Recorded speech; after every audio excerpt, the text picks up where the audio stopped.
Welcome, my friends, my patrons, my loves, my family, my friends, everyone supporting me and investing in my journey to create this book and other artworks for you.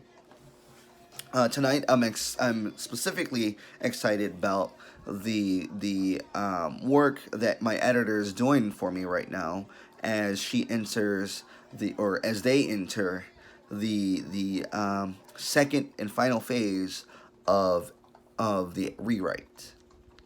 But while they're doing that, I'm going to cheat a little bit and show you a little bit of where we are at by reading you just an excerpt of chapter 1 from my book titled By the Blade of Yomofa.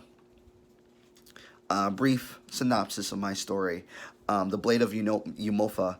It is a story that surrounds Tigwa, who is a highly decorated officer born into the military as a child, as is mandatory for all people in his tribe under the empire that colonized and oppressed his very long, very ancestral people.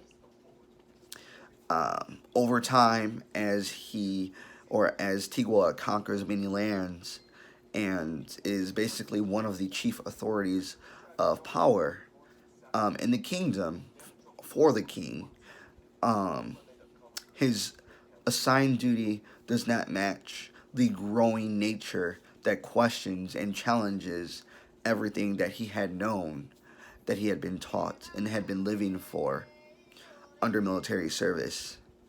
Um, so that is it's definitely a book that's about growth, and I want to start with chapter 1, which is before Tigwa in his time, shortly before Tigwa in his time, um,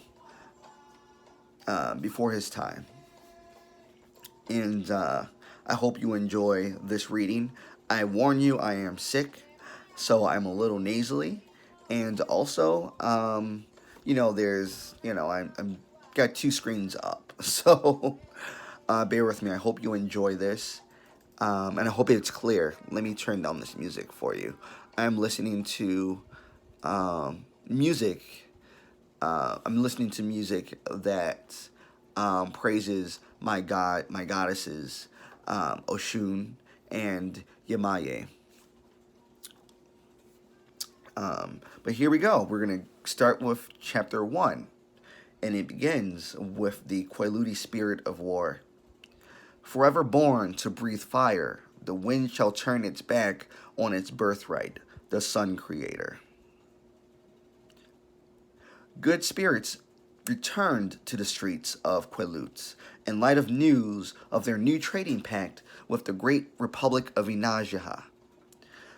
Couples happily walking side by side, colleagues cheering over splashing cups of ale, and families wall to wall celebrating inside village restaurants as jeers fill every downtown promenade. The people will no longer be facing poverty. After 7 years of famine induced by war, the Queludi people have a path to restore their economy with the new trade route. The nation successfully defended their homeland from countless militias that wanted control over their domestic resources and land. Yet their victories came with great sacrifices in a world with limited healthy soil, war-devastated farmlands, destroyed food production plants, and polluted lakes. As a result, the people experienced hunger as severe as their ancestors that survived the Armageddon of the old worlds 4,000 years ago. Infant mortality rates had exploded with illnesses due to malnutrition, which shook the people known for their incredible strength. Indeed, they have been the only nation with an army revered across the known world that many pitied for the sadness they still had suffered. That is, until the Republic of Inajaha agreed to provide a wealth of metals, livestock, gold, and akrima seeds in perpetuity. The cost to Quelut: continued procurement of 50,000 soldiers to serve the royal army of the Republic forever. Amazing young clock, a bearded, leather-clad soldier said into his glass of black root ale. Sorry? Asked the young patron, sitting alone 1 seat away at the bar. Pulled out of deep thought, he had not intended to engage anyone. The soldier leans over and brotherly grips the patron by the shoulder, looking into his face, and says, "People are going to ascribe you as a god among us over the next century." The patron responds with a look of shock and utterance. Yes, yes, sir, your gift to the Matars has returned wealth to your people, the shoulder explains. I'm sure the elders are showering you with many honors. Queloti are able to live well again, in lieu of the good news.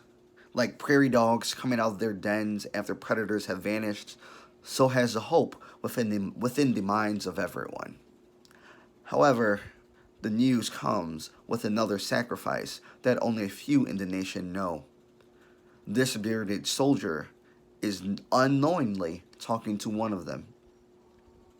His name is Francis Ada de Peru, age 19, the lieutenant general and vice principal of the Queluti's military academy. He is in charge of ensuring the young soldiers in training are fit to meet or exceed the Army's physical and mental expectations once they become of age, which is 16 years old in Queluti tradition.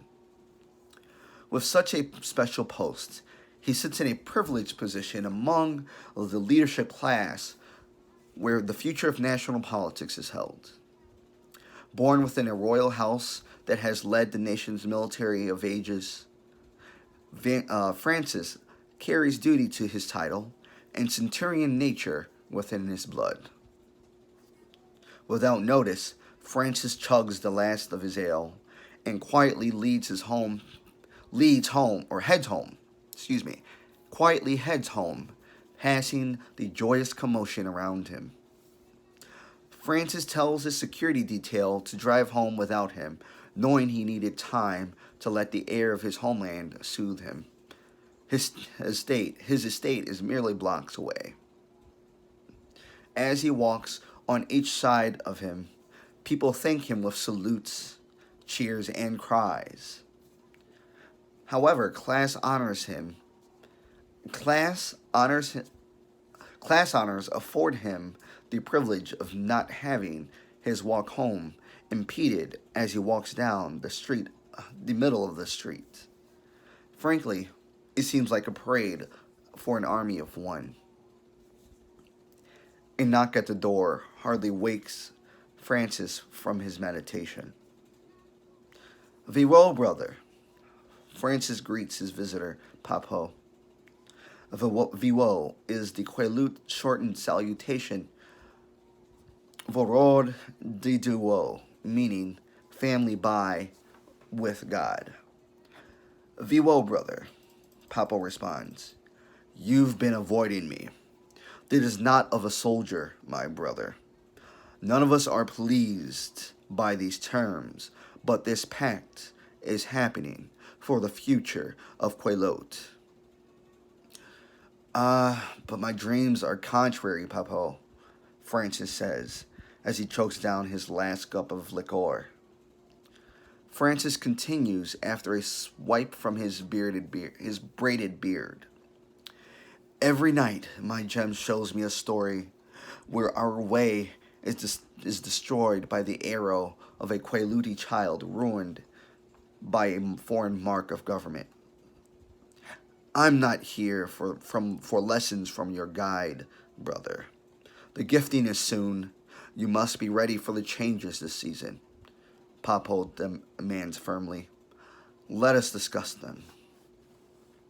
Papo, or Okamfu Papokan Le Duveau, is France's lifelong best friend and colleague.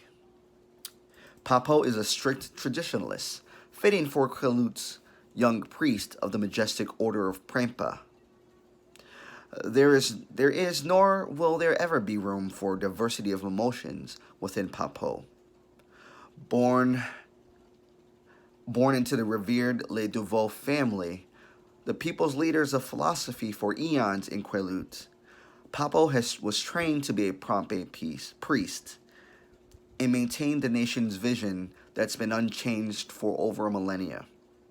His born duty is his purpose, and the Quelut spirit of war remains the fuel to Papo's unstoppable actions. Papo's religious Order of Prompe, is the third 300-year-old monastery of the United Quelut, Tortic, and Zaire nations of eastern Inajaha continent. These sister nations share the historic parentage of the former Aklanaha kingdom that once stood as one of the most brilliant empires in the known world, rich in arts, commodities, and agriculture. Thus, these nations share the same Yayanism faith and various customs, despite their modern differences developed following the 5-year civil war known as Yaya's Pain. Each name eventually erected by borders decided by the royal family. Alanin Quayol Tetik Alani, Alen Tortukeki Akleni, and Alena Zeniki Akleni for Quelut, Tortuk, and Zaire. Upon the revision of the Clanahan people, the Order of Prompe was created, of which Papo's great-great-grandmother was a founding matriarch. With such an important legacy, Papo has stayed true to his bloodline's traditions, which empowers him to keep Francis level-headed and pious. Papo goes over the arrangements of the upcoming Ymofa Dito Quo, which is Queluti for God's gifting season of our strength, where the entire nation will be dressed in yellows, reds, and oranges for the ceremonious gala. Ymofa Dito Quo is the annual holiday where the nation welcomes the birth of Ymofa children nicknamed Yim Yim. Yim Yim are children born from special royal families that are believed to be created by God to born elite warriors. From birth, their diet, exercise, schooling, and socializing is entirely purposed to grow into military leaders to defend the interests of Quelut. The holiday is as old as the history of all eastern Inajaha, as the Quelut region housed ancestral villages given to warriors throughout countless empires. This season, however, will require a special management as the tradition will be amended for the first time.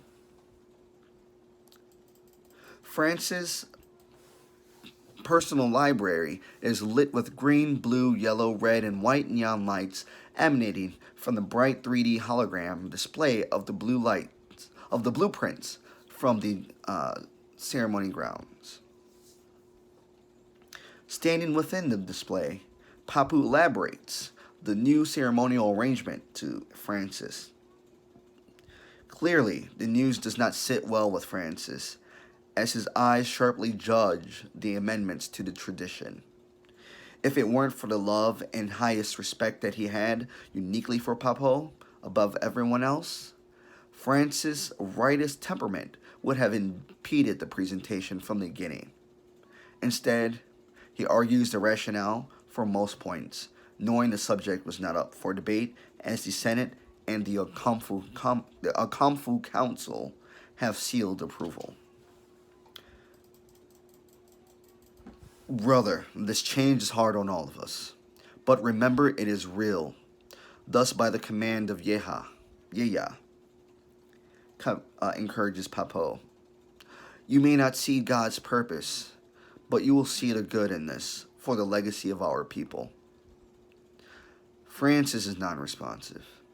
Hands clasped together as he rests his nose looking at the floor, standing tensely in the middle of the projector. Nightmare scenes of Yim Yim screaming anxiously as they are shuffled into strangers' arms, into foreign barracks like unloved cattle in the middle of the night plague his mind. Papo tenderly watches Francis, grieved through his muscles, electrified by and tightened by utter anguish. Warriors such as these two are demigods, who show nothing other than victory or sacrifice in battle, and command to be feared by all.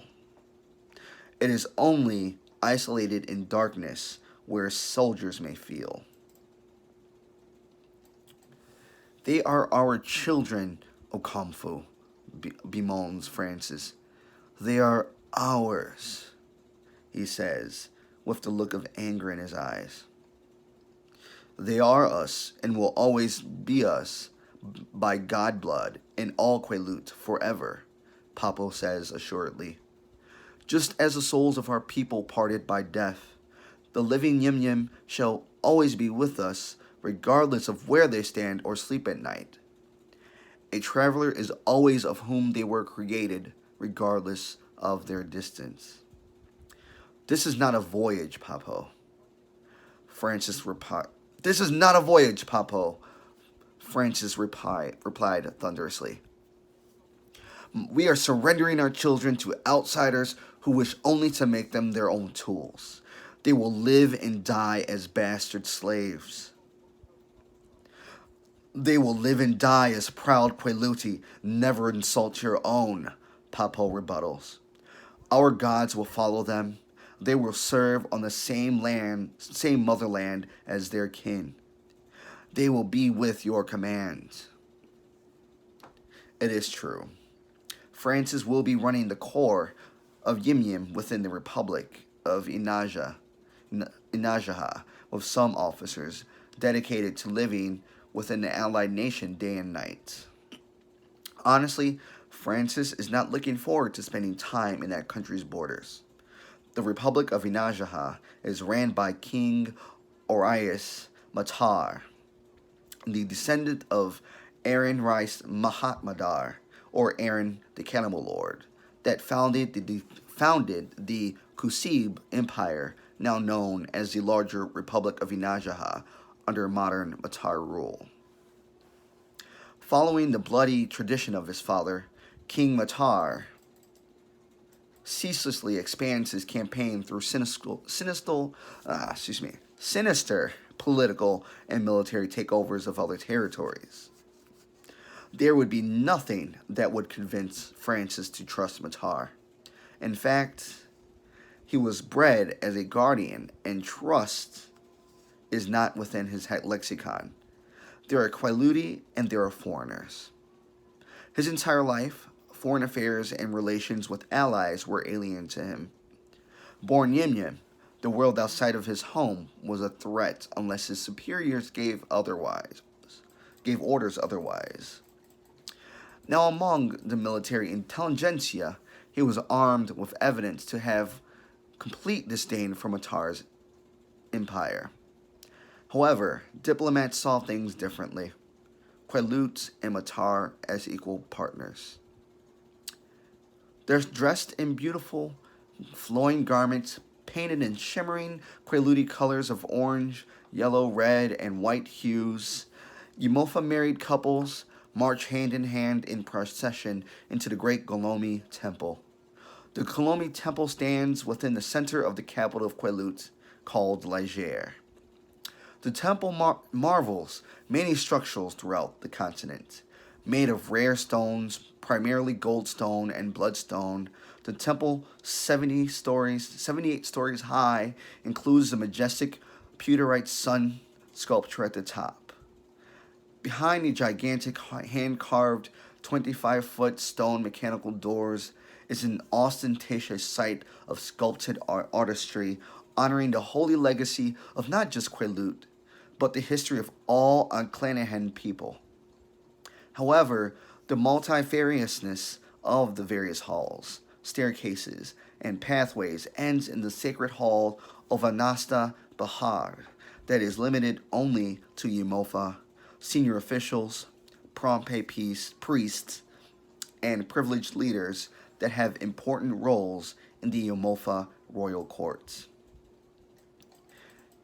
Here, in this hall of dark painite stone, with colorful Quileute royal flags draped against it, the Yumofa husbands and their pregnant wives stand attention looking upward at the court of elders.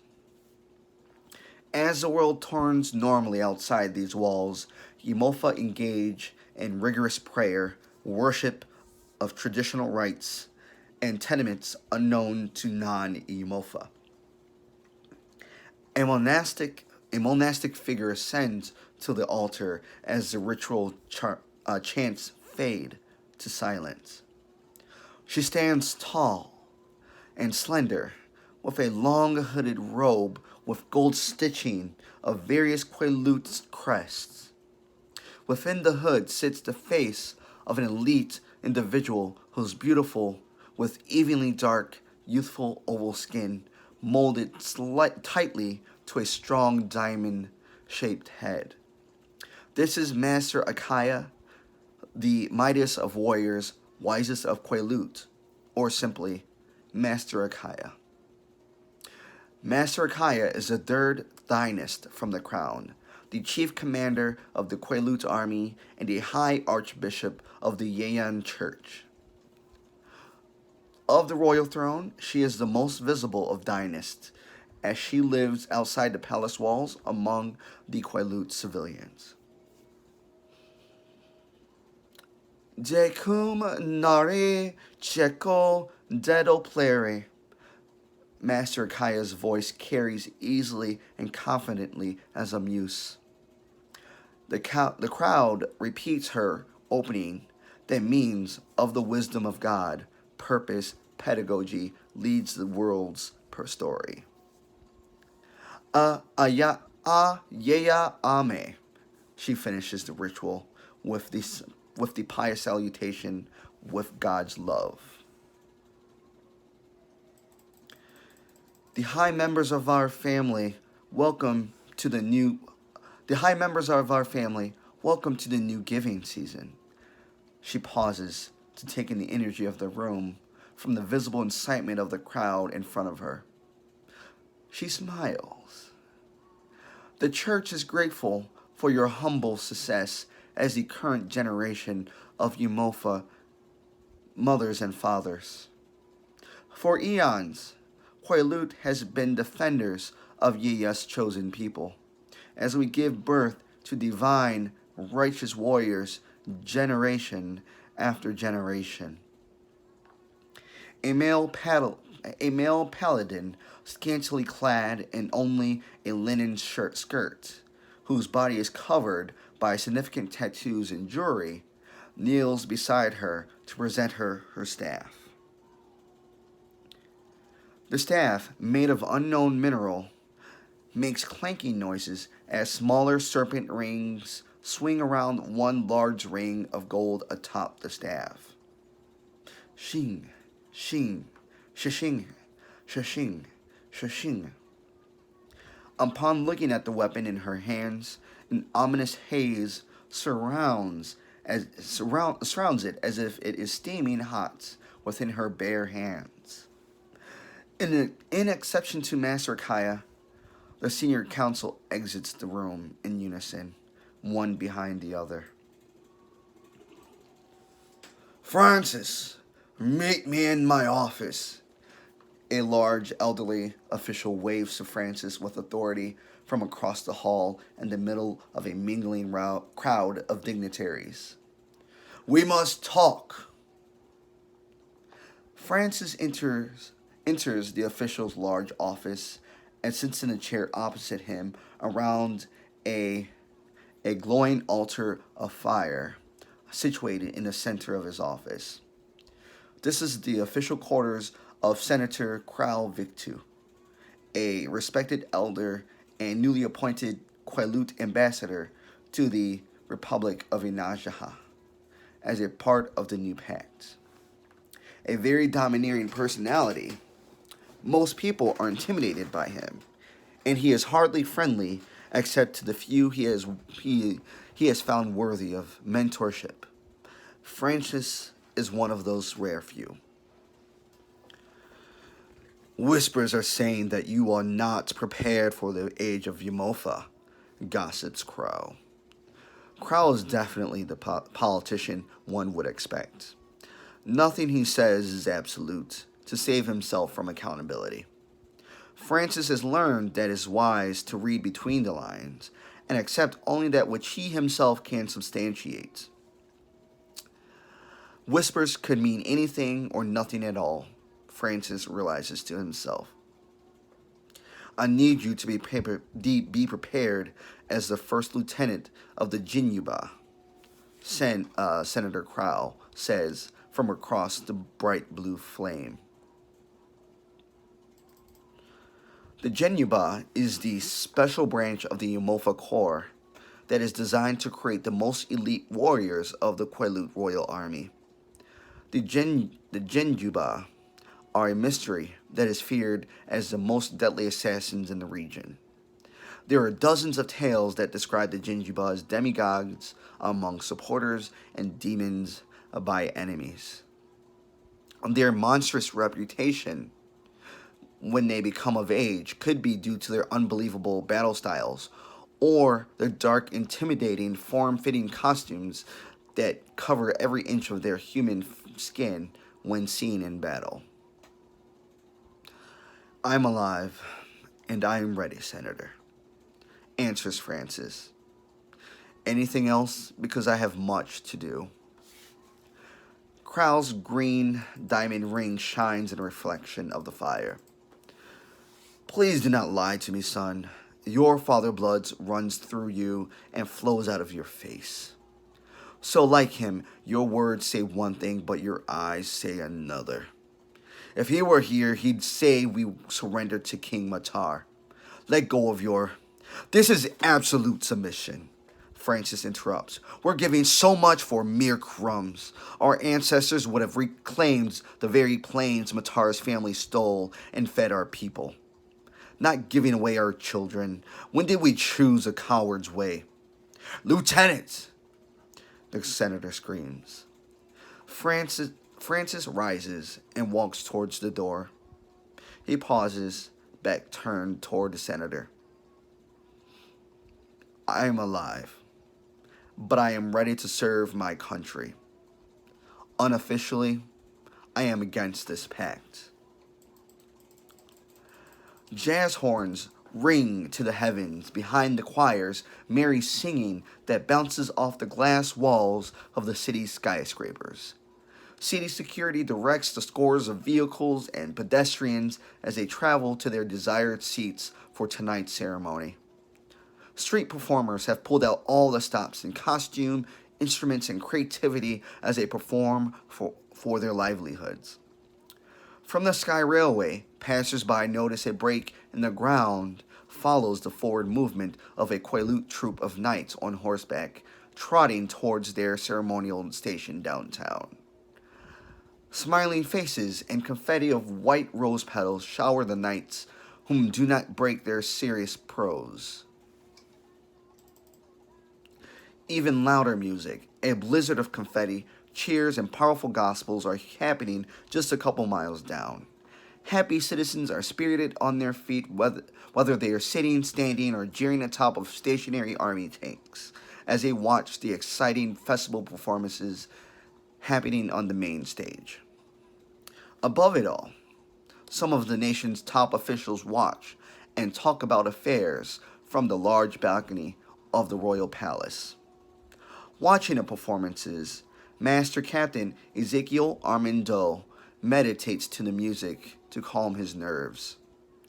His wife, Layla Lalam Devo Armando, older sister of Papo and the nation's Treasury Secretary, places her arm around the waist and rests her head on his. Together they appear as a marriage from heaven with complementing grace, flawless midnight in Najin skin, statuesque composure, and emotional astuteness. Senator Crow can be overheard in the distance with his bellyful laughter as he talks with a couple of his closest colleagues in the royal cabinet. Papo, attended by his cardinals and paladins, stands quiet, lost in thought, as he watches the second hand glide from the gigantic face of the clock built atop the arch entrance of the ceremony floor built temporarily for the event.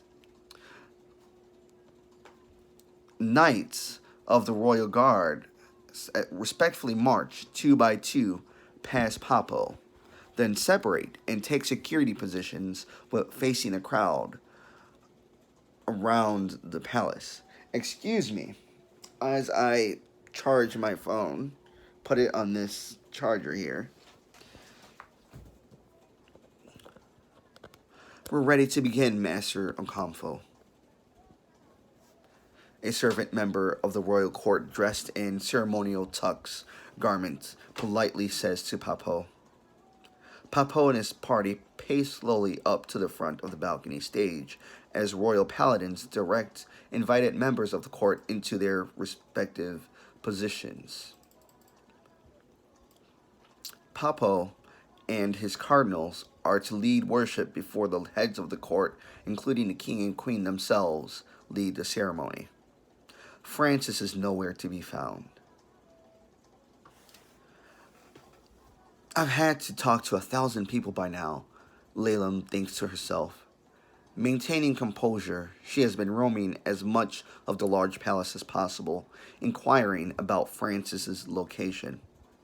As the first lieutenant of the Jinjuba, the elite troop of the Umofa younglings, he has a key role to play as he leads the triumphant show of arms of the current cadets.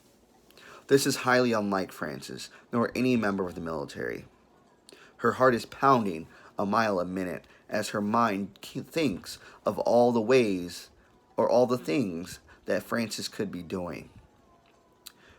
Laylam, is everything okay?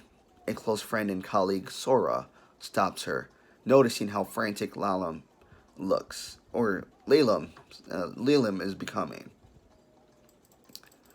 Laylam clasps Sora's hands. Do you know where Francis is? No, I haven't seen him for a couple days now. Why? Sora and Francis had a romantic history. However, the two independent souls hardly spend quality time socializing together. I'm afraid my brother may have done more than protest the pact. Hopefully I'm wrong. What pact? What could he be protesting? Sora, I need you to tell no one. But once the giving ceremony is over, we will be sending some of our Yumofa to the Mitar Empire as trade. Sora looks deeper into her friend's eyes, non-verbally asking for clarification. That's the deal. In exchange for prosperity, we are raising new generations of Yumofa for Matar. This is not to be known outside the palace, Sora. The Yumofa are sworn to secrecy or face death for treason against the throne. France is the only one to visibly protest it. Whispers are that he unofficially protested to Senator Victu. Sora's only response is a slight gasp as she grips Laylam's hands tighter, and her eyes widen. From the corner of her eyes, Laylam spots the shape of a gentleman walking solemnly from a dim alley. Francis, is that you? The shape falls against the wall, triggering Laylam and Sora to run to it. The figure is Francis, a bloodied, injured Francis. He can hardly pick his head up as he is bent over in pain, holding his right torso that's covered in blood. "We need a medic!" yells Sora. "What have you done, Francis?" screams Laylam. Just as Laylam screams, alarming horns blare deafeningly across the sky, followed by earth-shattering thunder that violently shakes the foundation underneath everyone's feet. Before anyone can be aware, skyships with foreign markings fly above, hurling bombs. Before the three can run any further, they are covered in ash and smoke.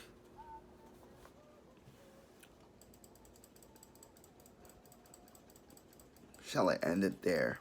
I shall end it there. End that part there. But that is basically the beginning of everything. Thank you for spending these 35 minutes listening to me try my best at reading this for you. Actually, I probably will post this later. I will be posting this on my Patreon for those that are paying, I believe, either $5 or $10. For people that have paid at least $5 for my Patreon. Thank you all so much, and may you have a good night. May peace be with you. May peace be within you. Much love, and many well wishes. Good night. Thank you.